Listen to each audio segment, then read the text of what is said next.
राजा Raghuvanshi murder case में सोनम के भाई ने कई चौंकाने वाली बातें कही हैं। सोनम को याद कर गोविंद फूट फूट कर रोया। रक्षाबंधन और सोनम का जन्मदिन आने वाला है, ये बात बोलकर गोविंद रोने लगा। सोनम के भाई गोविंद ने कहा है कि 20 अगस्त को मेरा और सोनम दोनों का जन्मदिन है, एक ही दिन आता है।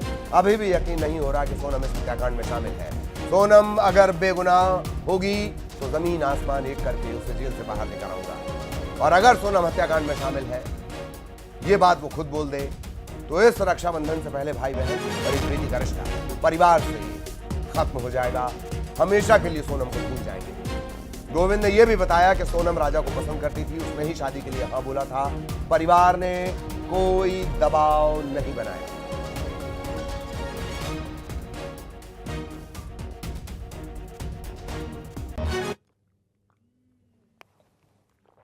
राजा रघुवंशी हत्याकांड में लगातार कई सारे चौंकाने वाले खुलासे हुए हैं, लगातार खुलासे हो भी रहे हैं, और आज सोनम के भाई गोविंद हमारे साथ मौजूद हैं। सीधे उन्हीं से बातचीत करेंगे। गोविंद भाई, लंबा वक्त हो चुका है, लगभग 1-1.5 महीने का वक्त हो गया है। बहुत कुछ आपने देखा है, बहुत कुछ चीज़ें आपके सामने भी आई हैं। फिलहाल इन सब चीज़ों को लेकर आपके मन में क्या चल रहा है, और आज गोविंद क्या कुछ कहना चाहते हैं? देखिए, अभी तो ये केस जो है वो अभी शिलोंग पुलिस के हाथ में है और शिलोंग पुलिस इसमें काम कर रहा है, मगर इसमें अभी हमें इसका कोई भी आइडिया नहीं है कि क्या क्या चीज़ें, जैसे कुछ ज्वेलरी मिली है, जैसे मीडिया में हमें पता चला है कुछ ज्वेलरी मिली है और लैपटॉप वगैरह मिला है। इसका कोई भी हमें अंदेशा नहीं था और इसका आइडिया भी नहीं है। जी जी। अच्छा, और 2 मंगलसूत्र की बात भी सामने आ रही है, आपको इसके बारे में कोई जानकारी थी? नहीं, देखिए, वो ज्वेलरी में जैसे 2 मंगलसूत्र जो बोल रहे हैं, अब उसका मुझे आइडिया नहीं है कि 2 मंगलसूत्र कैसे हैं, क्योंकि मुझे भी बताया गया था कि ज्वेलरी दिखाएंगे, मगर पुलिस के पास समय या कुछ नहीं मिला, इसलिए मुझे बुलाया भी नहीं गया और मैं ज्वेलरी देख नहीं पाया। तो अब उसका आइडिया नहीं है मुझे कि मंगलसूत्र। मैं भी आपको दिखाता हूँ, अगर हम दिखाना चाहें, क्योंकि एक तस्वीर है जो सामने आई है। ये जो कुछ गोल्ड की एक तस्वीर सामने आई है, क्या इन कुछ गोल्ड को आप पहचानते हैं आप इन्हें? इसको मैं ये पहचान सकता हूँ। ये सोनम की फर्स्ट वाली ज्वेलरी है, अब ये बीच में नहीं दिख रहा। फिर ये राजा की चेन होगी, एक ये थर्ड वाला ऑप्शन है, ये मुझे आइडिया नहीं है। ये ब्रेसलेट है और ये चांदी की पायल वगैरह जो उन्होंने पहनी है। हाँ, ये इनका आइडिया नहीं है, ये 2 मंगलसूत्र का। बाकी ये दोनों चेन जो है वो सोनम की, ये सोनम की है, एक राजा की है, और बाकी की जो चांदी की पायल दिख रही है ये हो सकती है उनकी है। उतना मतलब क्लियर से नहीं दिख रहा है वो। और ये लैपटॉप तो मुझे आइडिया नहीं लैपटॉप किसका है, क्योंकि ये लैपटॉप मेरे को काफ़ी पुराना दिख रहा है। ये लैपटॉप अपने यहाँ ना तो ऑफिस स्टाफ में कभी था और ना ही सोनम के पास या राज के पास भी नहीं था, तो ये लैपटॉप कहाँ से आया मुझे आइडिया। राज को लैपटॉप या कंप्यूटर चलाना आता था, कुछ ऐसा इस्तेमाल कर पाता था? हाँ, राज को कंप्यूटर चलाना आता था। पहले मेरा अकाउंट राज ही संभालता था, अभी पिछले 1 साल से उसने अकाउंट संभालना छोड़ दिया था, क्योंकि हमने अकाउंट के लिए एक बंदा अलग से रखा है।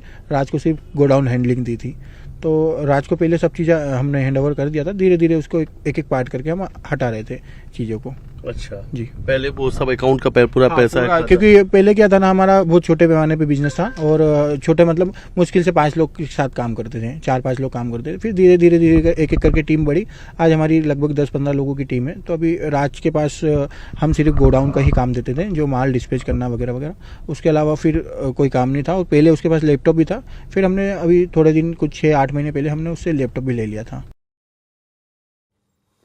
और सहयोगी मिथिलेश इस वक्त हमारे साथ जुड़े हुए हैं। मिथिलेश, तमाम बातें हम दिखा रहे हैं, क्या कुछ बात की गई है, गोविंद क्या कुछ कह रहा है।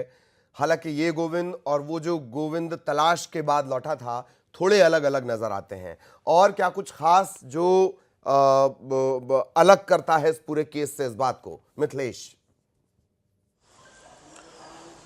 ललित, ये बात बिल्कुल सही कहा आपने कि जो गोविंद वहां से लौट कर आए थे और अब के गोविंद में बहुत अंतर है, बहुत बदलाव है। क्योंकि कल जब हमने गोविंद से बातचीत की तो गोविंद ने कहा कि वो हमारे घर की सबसे छोटी बेटी है और इस घर की सबसे छोटी सदस्य रही है और घर के लोगों ने उसे बहुत प्यार दिया है। हमें यकीन नहीं हो रहा है कि सोनम हत्या करवा सकती है और न पूरे परिवार को यकीन हो रहा है। इसलिए एक बार मैं सोनम से मिलने ज़रूर जाऊंगा, क्योंकि कहीं कुछ मिसिंग है जो अब तक सामने नहीं आया। मेरी बहन हत्या नहीं करवा सकती है। सोनम जिद्दी थी, सोनम का स्वभाव था जो वो जिद्दी था। सोनम चाहती तो कभी भी राजा से शादी नहीं करती, लेकिन सोनम ने राजा को पसंद किया था और राजा के साथ उसकी ट्यूनिंग भी अच्छी थी, बातचीत दोनों की अच्छी होती थी और दोनों ने साथ शादी की, लेकिन अब ये बात सामने आई है जो राजा गोविंद ने कहा कि मेरी बहन ने हत्या करवाई है। बोले यकीन नहीं हो रहा है, लेकिन मैं मिलने जाऊंगा और मिलने के बाद ही इसके बाद आगे कुछ एक्शन लिया जाएगा। अगर बहन ने एक बार भी कह दिया ललित की अगर वो बेगुनाह है तो उन्होंने कहा जमीन आसमान एक कर देंगे, लेकिन अपनी बहन को छुड़ाकर जरूर लाएंगे। जी बिल्कुल बिल्कुल,